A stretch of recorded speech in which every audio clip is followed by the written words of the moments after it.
guys, Ash here coming at you today in Raid Shadow Legends. Welcome to the video. It's gonna be a good one, guys, because you ever on the fence when you max out a new champion, a new legendary champion? I think I'll go for it, but I'm not sure. Legendary skill tomes are so hard to come across. So do I invest? Yep. Do I go all in? Yep. Do I 6-star them? Yep. Do I throw the books on them? Yep. Sometimes you can be uncertain on those decisions, right? No. But these 10 champions are champions that I invested in. I thought to myself either a week or a month or whatever, a year later, man, I should have recognized how good that champion was a lot sooner. So these are 10 champions that I should have maxed out a lot sooner than I ended up doing. Pull them out of your vaults. These are really champions that I think that the majority of the community looks at as average legendary champions. I look at them as above average, to say the least. Some of them even S tier. So let's start out with one that I feel probably the most passionately about any champion on the list, and it's Whirlum Frost King, man. This dude is a legitimate Void legendary now, and I say now because he got a buff. It was probably like almost a year ago now, but it was an insane buff, and he has a really, really good kit. He's the only champion in the entire game who has the big version of Strengthen and Increased Defense on the same ability on a 3-turn cooldown. That is like the granddaddy of all support abilities inside the game. Whirlum Frost King, a member of the Battle Pass. Remember the Battle Pass? Anybody? Any old school players remember that? You new players, don't worry about it. They'll never add it again. Why?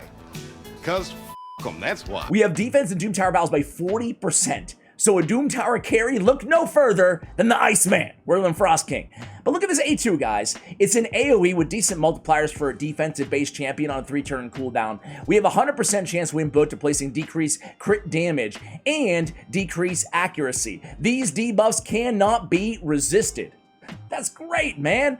Not only that, but we're also adding increased crit damage to all of our allies, helping our damage output while mitigating the enemies and mitigating their accuracy. The fact that they cannot be resisted makes him amazing for Bommel as well. This dude is the real deal now. He's a 50% chance of freeze on his A1, helps with a little bit of CC, great in faction wars, really just great everywhere you want to try to keep your team alive. Whirlum Frost King is a legit great champion.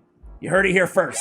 So, next up, guys, is gonna be a dwarf who's really, really grown on me. Anari The Lucky, man. Anari The Lucky. This guy is a beast of a champion. A defense-based champion with almost 1500 base defense. And his speed is pretty solid at 104 as well. On his A1, he's stealing random buffs. On his passive, he's transferring a random buff to a random ally at the start of his turn. Awesome. Accuracy is increased by 5 for each buff on each ally. Pretty cool passive there. Not like a game-changing one, but a nice addition to already really great kit. In AoE, decrease accuracy and decrease resistance on a 3-turn cooldown. Again, we're looking at these very unique skills. Decrease accuracy, decrease resistance, big versions on a 3-turn. Only one champion's got that. You're looking at Anari The Lucky.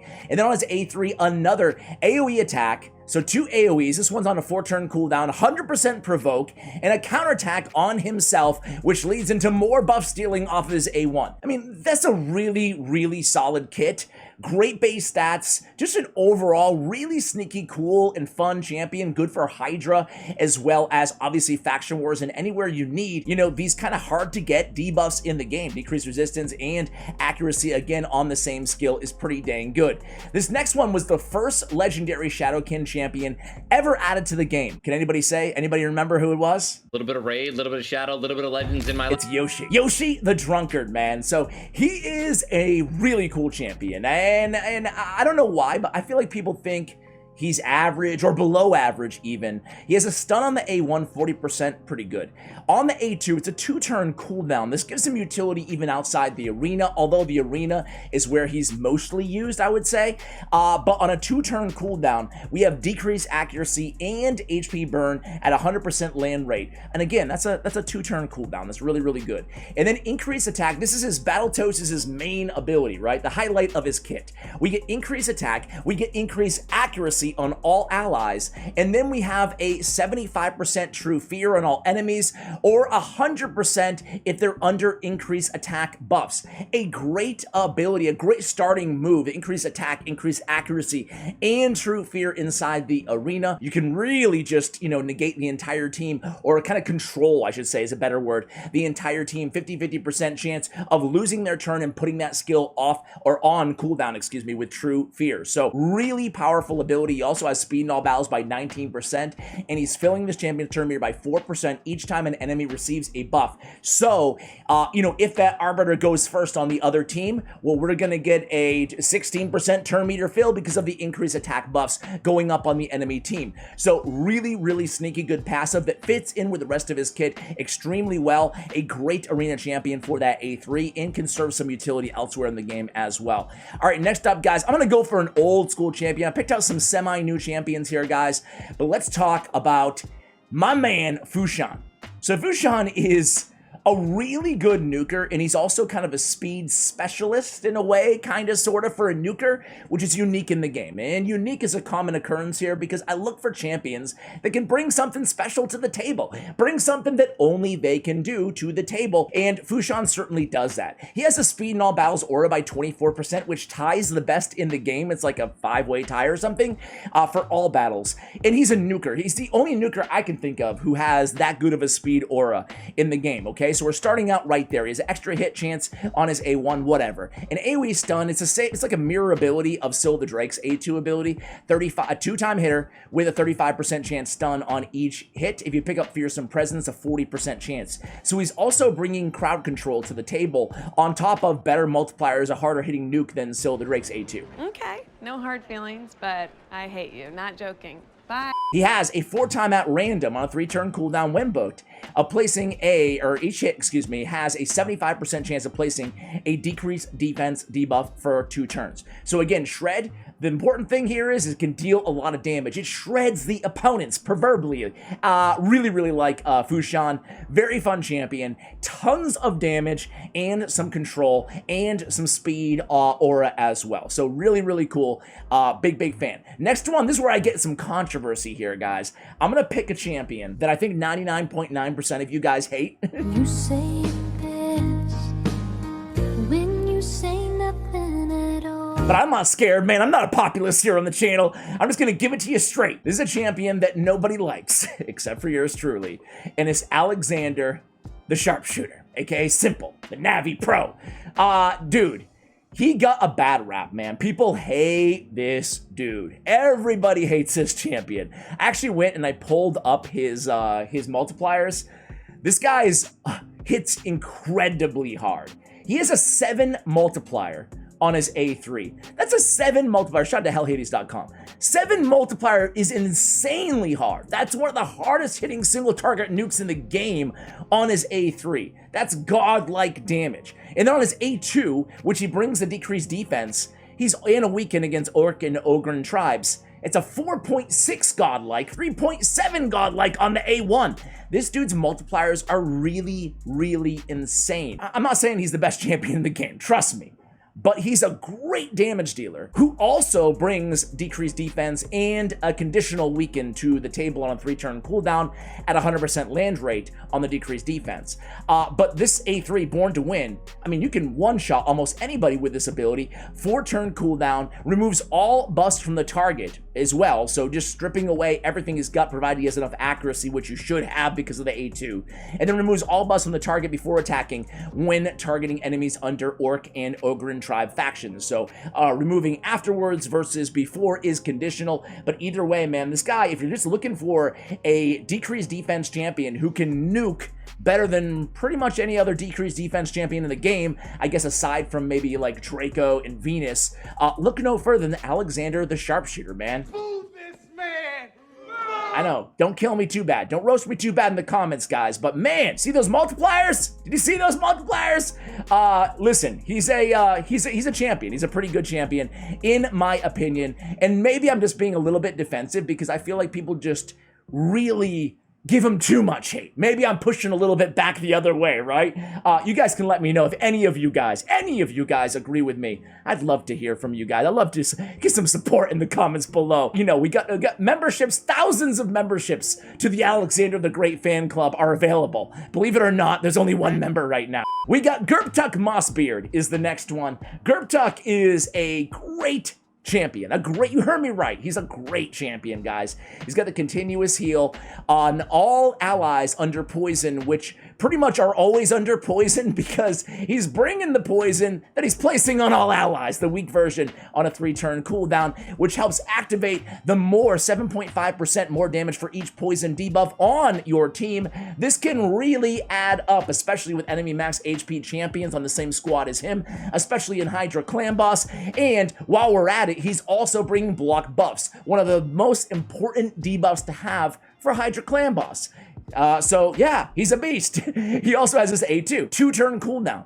Removes a full cleanse, except for poisons, and then heals them by 30% of their max HP, and then puts a shield on them as well. And again, this is great because it's a 2-turn cooldown. Gurptuck Mossbeard is a sneaky all-star, again, especially for Hydra Clan Boss. All right, next one. This guy's a polarizing champion. I've mentioned him before, so I'll be brief, but Norak, man. Norak, the big pig. I am a Norak fan. There's 2 types of players out there. Norak fans and people who are not Norak fans. I am the former. I love this dude. I've said it before, but this thick skin is so insanely good. It really is. He's immune to stun, freeze, and sleep. That's great. Decrease the damage taken by all allies that are under 1 or more buffs by 15%. That is a built-in weak version of weaken, but if they're under no buffs, it's a built-in strong version of strengthen that's always there. So when you have Norak on your team, you've already got a 15 or 30 or 25% weaken basically on everybody. Why do I keep saying weaken? Strengthen. It's basically on everybody, okay? So that's amazing. And obviously it stacks with strengthen and increased defense as well. It's one of the more powerful damage mitigators in the game. He also has 40% defense in dungeons, which can be great for progression in this game, keeping your team alive. And then an AoE block buffs. We just talked about it with Gurptuck. Everybody needs a 1 or 2 or 3 block 3, I guess, right? Block buffs champions, and Norak does a great job dishing out a decent amount of damage for a defense-based champion with an AoE attack, and just mitigating a ton of damage off of that passive. Big fan of Norak. Next one is going to be a champion that, you know what, they buffed this dude, and I'm not hearing that many people talk about Logan the Steadfast.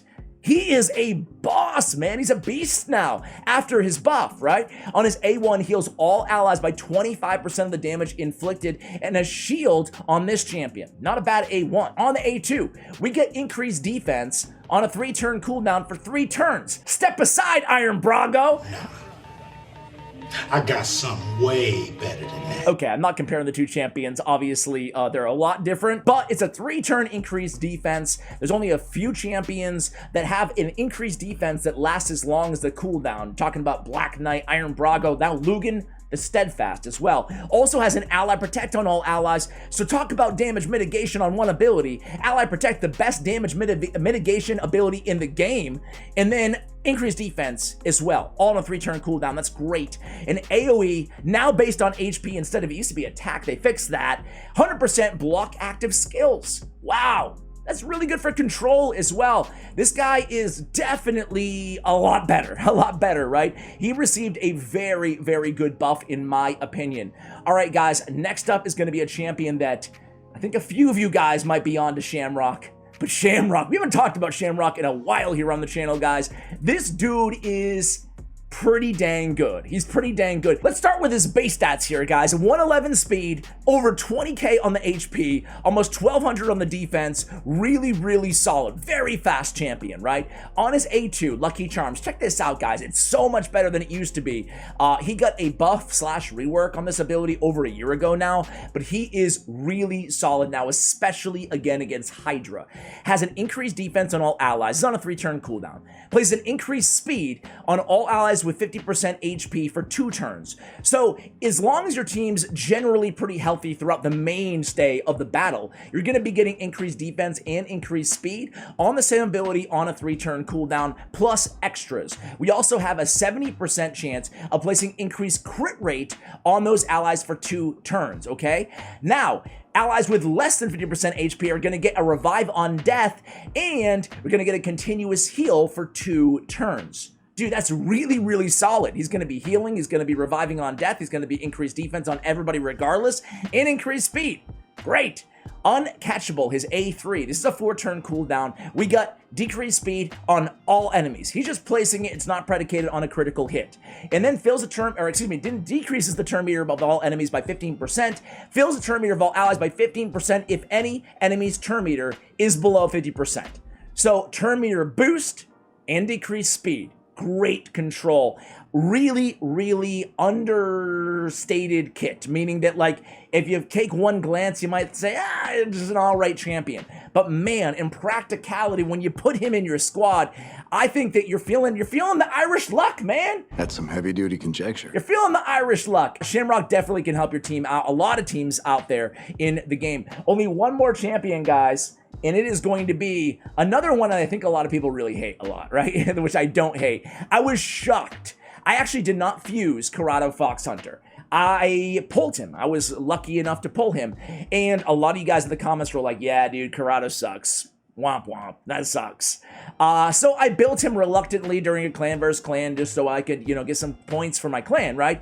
And man, he doesn't really suck. Really couldn't be happier. Obviously, when paired with Yumeko, which I do, he's a lot better, right? So I want to be very clear. I do pair him with Yumeko, right? But even without Yumeko, man, he can really hit hard. He's a really cool champion, right? Here's his multipliers really quick. We have a 6.5 godlike on his 2-turn stun A2, and then a 4.65 godlike damage on his A3 AoE attack, okay? So what is he doing? A triple hitter with weaken. 30% on each hit is really solid on his A1. On his A2, this is that really hard-hitting 2-turn stun. Grants an extra turn and resets the cooldown if Yumeko's on the same team, and it kills an enemy. On the A3, an AoE would block active skills 100% on a 4-turn cooldown. Again, a la Logan the Steadfast, right? He's kind of got that ability, but it hits a lot harder. Cannot be resisted if Yumeko's on the same team. That's really crazy. But what I was most impressed with, not just the control, not just the 2-turn stun is amazing, the block active skills is amazing, but the damage, man. This guy can really hit hard. Damage inflicted by this champion cannot be decreased by enemy passive skills or masteries except by the passive skills of bosses. That's also incredibly unique and is way more powerful than it sounds. We don't worry about passive skills at all. He's ignoring them all in masteries. No other champion in the game can do that. And we'll end the video with a point that we've made probably half a dozen times now. I love unique champions that bring something fresh and new and unique to the table, and that's exactly what Corrado does as well. Guys, which champions do you agree with me here on, and which champions do you think I am absolutely out of my mind? Let me know in the comments below. I appreciate you guys watching all the way till the end of the video, and as always, take care, guys.